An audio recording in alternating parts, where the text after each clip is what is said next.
You wake up, and before your eyes open, it's already there. That quiet sense that something's missing. Not anything you can name, not anything specific, just this underlying feeling that you're not quite whole yet, not quite there. So you reach for something, a book, a practice, a teaching, anything that might fill this space you can't explain but somehow always feel. And throughout the day, beneath every activity, there's this background hum, the sense that you're working towards something, becoming something, moving closer to what exactly? You don't question it. The search feels natural, necessary, like breathing. You just assume that peace is somewhere ahead, that freedom comes after enough work, that who you are right now isn't quite it yet. But there's something underneath all of this, something you might have felt in those rare moments when the seeking stops for a breath, a question so simple, it almost disappears. What if you're already what you're looking for? Today, we're exploring one of Mooji's most tender invitations. Not a technique to master, but a simple recognition that doesn't ask you to become anything at all. This comes from his teaching in An Invitation to Freedom and his Satsangs, where he points again and again to something so close, so immediate, that the seeking mind keeps walking past it. The spiritual search can become its own kind of exhaustion, not from the practice, but from the constant measuring. Am I more aware than yesterday? Did I progress? You finish a meditation session, and within seconds, there's this subtle checking. Did it work? Am I different now? The seeking mind never rests. Even in stillness, it's looking for evidence that you're getting somewhere. Or you read something profound, and for a moment, there's an opening. Something lightens. But then the mind steps in. How do I keep this? What technique was that? Can I make it happen again? And just like that, you're back in the project of becoming, which is the opposite of simply being. This isn't wrong. It's not something to feel bad about. It's just what the seeking mind does. It seeks. It measures. It compares. And after years of this, there's a weight. The weight of always trying to be more present, more aware, more spiritual. The weight of feeling like you're not quite there yet, even after all this work. Mooji sees this. He sees the exhaustion of spiritual seeking, and his response isn't to give you a better method. It's something else entirely. He asks you to consider something, not to believe it, just to consider it. What if the very act of seeking is what creates the sense of distance? What if the one who's trying to get somewhere is the only thing standing between you and what you seek? This isn't a criticism. It's not saying you've been doing it wrong. It's just pointing to something that might be happening. Each time you seek, you're quietly confirming that something is missing. Each time you try to become more aware, you're reinforcing the belief that you're not aware enough yet. The seeker and the sought are never in the same place, not because you haven't arrived, but because seeking itself creates the journey. Think about it gently.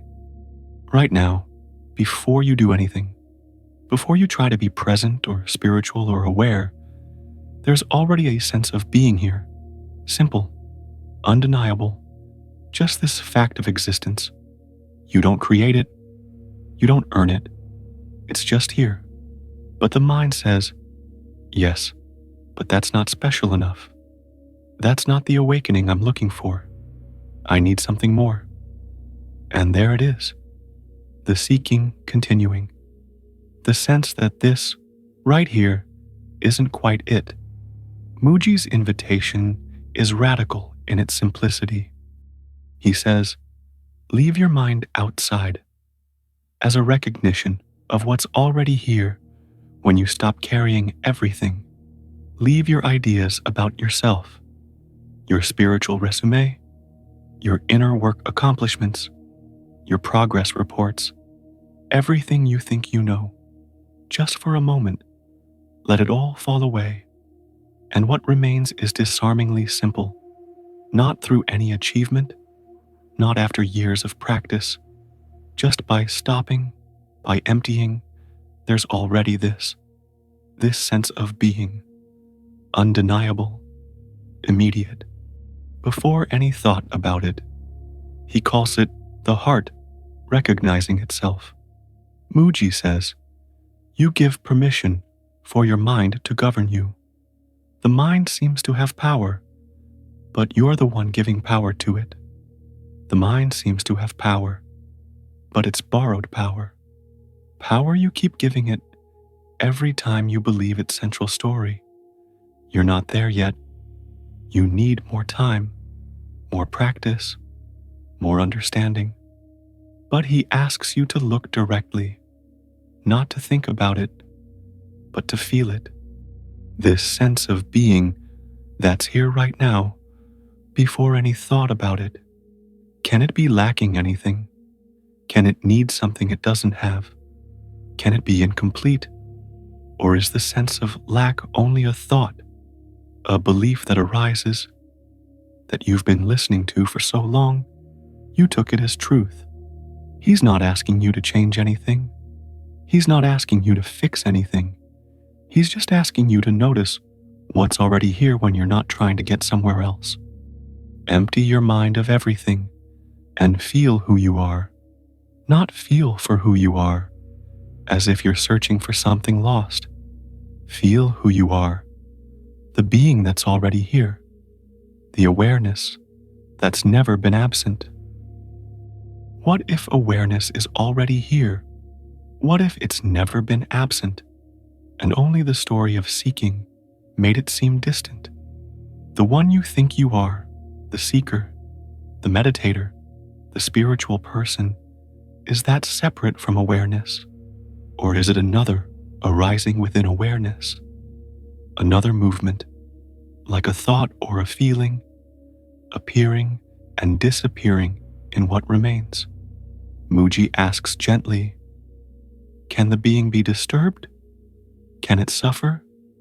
Can it be for or against something? Stay with this. As something to sense directly, this being that's here, this awareness, this simple sense of existing, can it actually be threatened? Can it actually lack something? Or does it just appear that way when the mind creates a story about it? Before you started seeking, before you thought something was missing, there was already this presence, this being, unclaimed by anyone, not yours or mine, just here. The search was looking for what was already looking. The seeker was trying to become what it already is. And in seeing this, not as a concept, but as a direct recognition, something softens, not because you achieved something, but because you stopped believing you needed to. Mooji says, you are already complete. You are the eternal principle. You are already here, motionless, before any concept arises. Not someday, not after more work. Already, before the search began. So, what happens now? Does practice stop? Does the path end? Not necessarily. Life continues. Practice may continue, but the urgency dissolves. The one desperately trying to get somewhere is seen as just another movement in awareness, and what remains doesn't need anything from you. The peace you've been seeking isn't at the end of a journey. It's not a state you achieve after enough meditation or enough understanding. It's just what's here when the seeking stops for a moment. Before you tried to be present, presence was already here. Before you sought freedom, you were already free. You just believed a thought that said otherwise. This isn't the end of anything. It's just a recognition that what you've been looking for has been looking through your eyes all along. The heart recognizing itself. Being. Simply being. Mooji says it's simply be empty, be free, not as something you achieve, just as what remains when you stop trying to be anything else. The rest you've been looking for isn't coming. It's already here. So close you kept looking past it, searching for something more dramatic, more special, more spiritual. But it's just this simple sense of being, before any name, before any story, before the search began.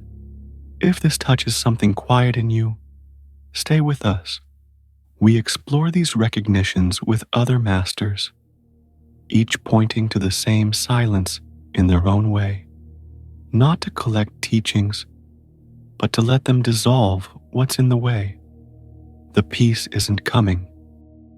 You are the peace, appearing as everything, belonging to no one,